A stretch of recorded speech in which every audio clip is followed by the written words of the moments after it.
I'm sitting in this car thinking about how my mortgage is going up and what am I going to do. So in today's video, I'm going to be sharing with you some things that I'm going to be doing to supplement this $350 increase that I just received. Let's get right into it. Hey y'all, welcome or welcome back to the channel. If you are new here, my name is Nikki. If you are returning, welcome back. Now your girl was just hit with her mortgage statement. And inside of that mortgage statement a few months ago, it told me that I was negative in my escrow account and that the taxes on my house is going up, things like that. And now my mortgage payment, what it was, is not what it is anymore. Now I gotta send an additional $500 per month to the mortgage company. Now the mortgage payment is actually still the same because I'm signed into a 30-year, fixed loan or whatever. But the taxes on the house, all of that is paid directly to the mortgage company. So being that the taxes on the house is going up and the escrow account was in the negative, I purchased this house in August of 2024. I had no idea that the taxes on the house was going to go up that amount of money, like $4,800 that I was short on, and I did not know that I was supposed to put extra money over there. I was unaware of that, but now that I am aware, your girl is going to start putting extra money inside of the escrow account just in case just in case the taxes go up again next year, because it can fluctuate every single year. I've also applied for the homestead exemption.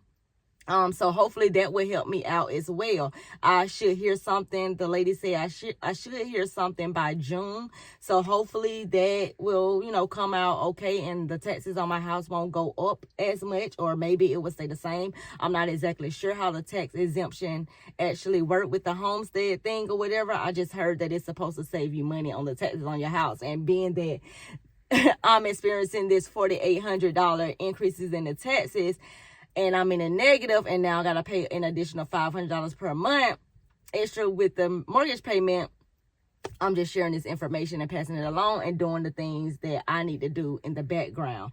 So I share the mortgage and the utilities and the bills and expenses for this house with my boyfriend. We have a joint account. So being that the mortgage payment is going up $500, we splitting that in half. That's going to be $250 for me and $250 for him. Right now, currently, we put aside $1,500 inside of this joint account, which gives us $3,000 per month inside of this joint account. We make sure that that money is placed inside of this account on the first of the month. By the 5th of the month, that's when bills start hitting and bills start getting automatically taken out of this account, and whatever is left inside of that account just rolls over. Now we also out of this account, we take care of the mortgage, we take care of the utilities, we take care of paying my sister for cleaning. She come in once a month and she do a deep cleaning of the downstairs, all of the bathrooms, and then my son's bedroom. Now, when I'm telling you all of this stuff, this going to make sense when I'm telling you some things that I'm going to be cutting out. So those are the bills and expenses that are actually coming out of the account. Now, being that the mortgage payment is going up, or now we're sending more money to the mortgage company, instead of us putting $1,500 aside inside of this joint account, now we're going to have to put $1,750 aside inside of this joint account.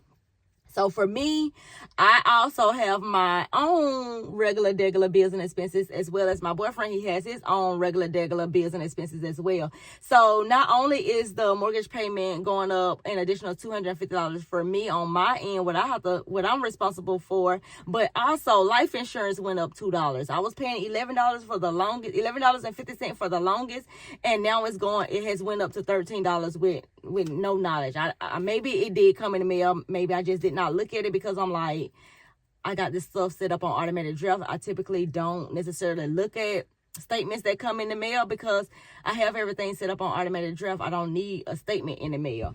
And then also the aftercare fees for my son's school is going up. So it's like, okay, y'all was remodeling, but y'all didn't say that the parent was going to have to pay for this type of stuff. So I went up from $95 a week to now $120 a week. So girl, everything is just going up. Even if you go to the grocery store, the price of eggs has went up.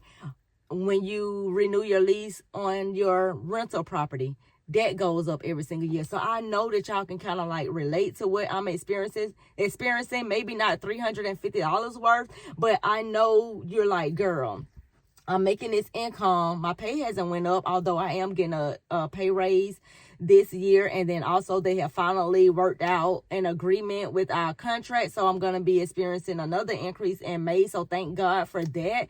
But it's like every time your pay go up, then something else goes up. So it's like you never really see your money, or the stuff is going up, but the pay is not going up. You get what I'm saying? So here's some things that I'm doing. I'm kind of like getting upset about it because it just frustrates me, and it just makes me mad because it's like you can never really get ahead in this economy because things are steadily going up. And then when you do get or are able to make this decent amount of income, this over here is going up, food going up. So it's like you can never get ahead. You can never really see your money like how you want to see your money. That's why I'm so aggressively paying off this debt. That's why I'm so in a hurry to just become debt free, so I can start seeing my money and not having my money going to these other places. But here are some things that I'm doing in my regular life, y'all. These are things that you can actually literally do yourself. And the very first thing is to look at your budget. If you do not have a budget, now it's the time to get your butt on a budget.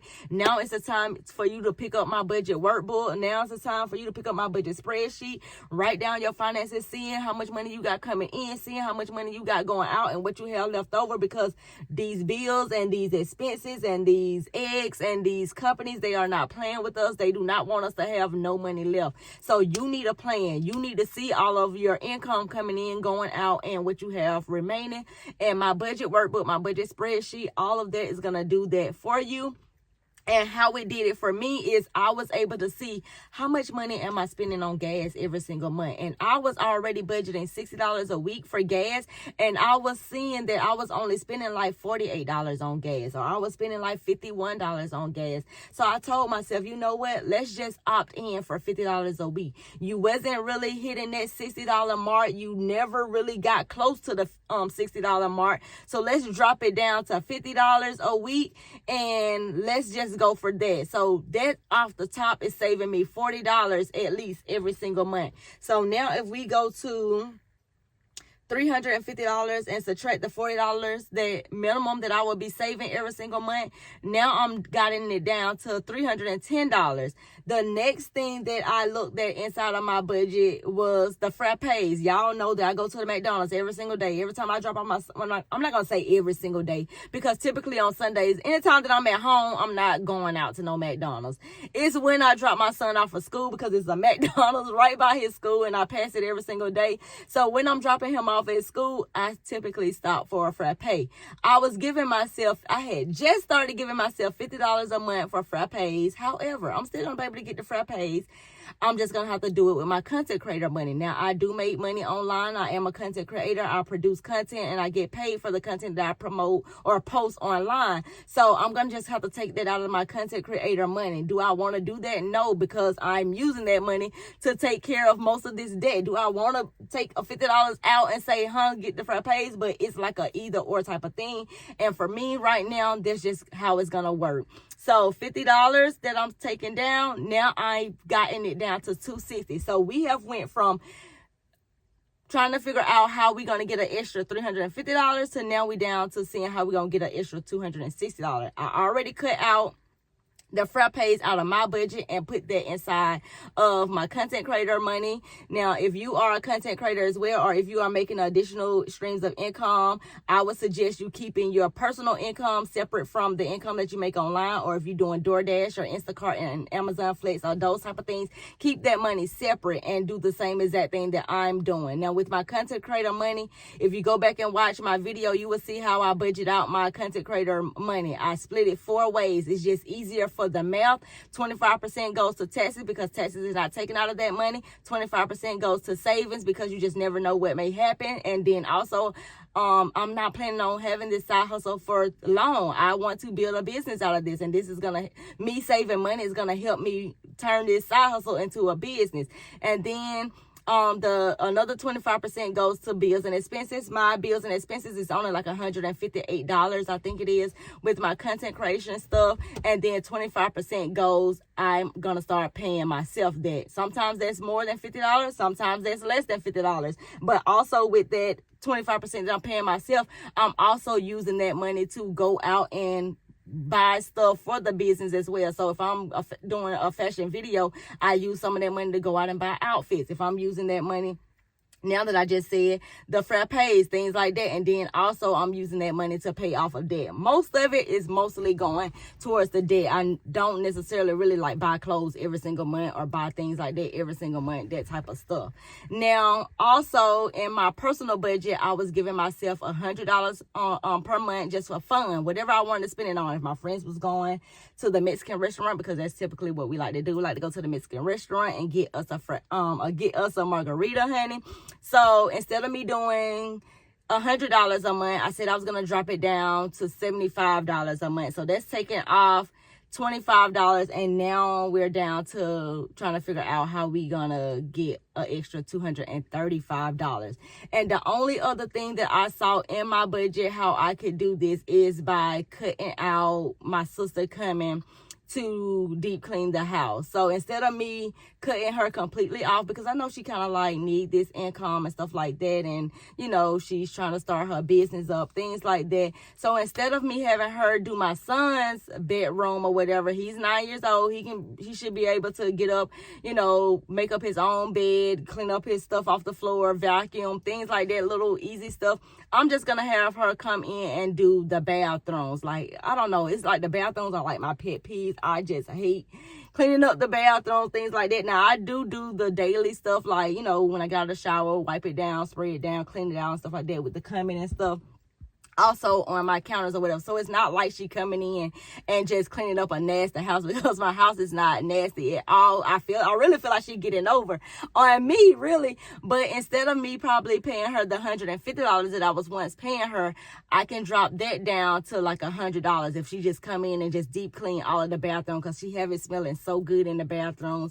And then she also have these little I don't know, these little toilet bowl cleaners or whatever. It's different colors. Y'all know your girl favorite color is purple, so she has my water purple, and I just love it. So taking out $50 from her, that leaves me with $185, and to me that's a little bit more feasible for me to say, you know what, I know I can bring in an extra $185 per month, even if I have to use some of my content creation money to help me out, or maybe I can't pay off as much debt as I would like to with my money that I have coming in with my full-time job, or if I could just stay an hour or two later at work to generate this amount of money. That's gonna help me out with this $185, and that is how I'm going to supplement the increase on this mortgage payment, you guys, and on everything else that is going up.